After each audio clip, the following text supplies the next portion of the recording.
जय जगन्नाथ। आज नुआ गप विवेकानंद तांकर पिलादिनर नाम नरेंद्र। थरे नरेंद्र एक नदी कूल बसी था। किछि युवक पानी रे भासुथिबा एक गोलिया बा अंडाकृति वस्तु को गुली मारुथांती। बारंबार गुली मारुछंती किंतु थरे भी सफल हो पारु नांती। यह देखि विवेकानंद हसी पकांती एवं से युवक माने रागी करी कहती, तुम्हें पारिबो, तुम्हें गुली मारी पारिबो कि? विवेकानंद कहते, आज्ञा मु बंधुक धरिबा शिखिनी, केबे भी गुली मारिनी, किंतु तुम मानकर चेष्टा देखि मु थरे मारिबा को इच्छा होछि, थरे मारिबा को चाहे। एक कथा सुनी से युवक माने नरेंद्र को हाथ को बंधुक बढ़ाई दियंती।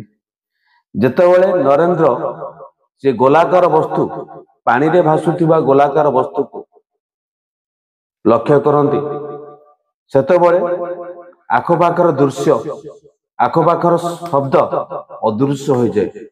से संपूर्ण एकाग्रतार सहित से वस्तु को लक्ष्य करती एवं से 12 थर चेष्टा करिसंती।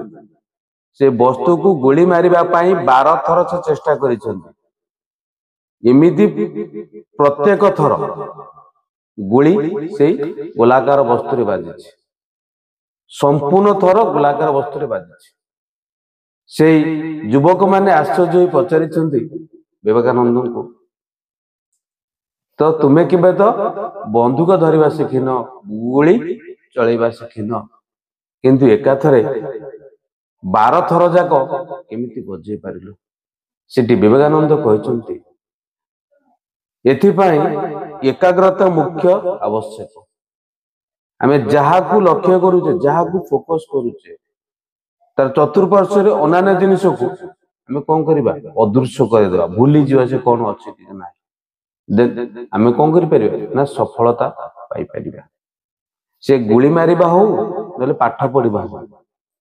जेतेबेले आमे पाठ पढ़िबा पे बसुचे विभिन्न प्रकार बाधा विघ्न सृष्टि हो, अलगा शब्द सृष्टि हो, किए डाकुथिबो, कि टीवी चलीथिबो, कि मोबाइल देखुथिबो, विभिन्न प्रकार शब्द सृष्टि हो।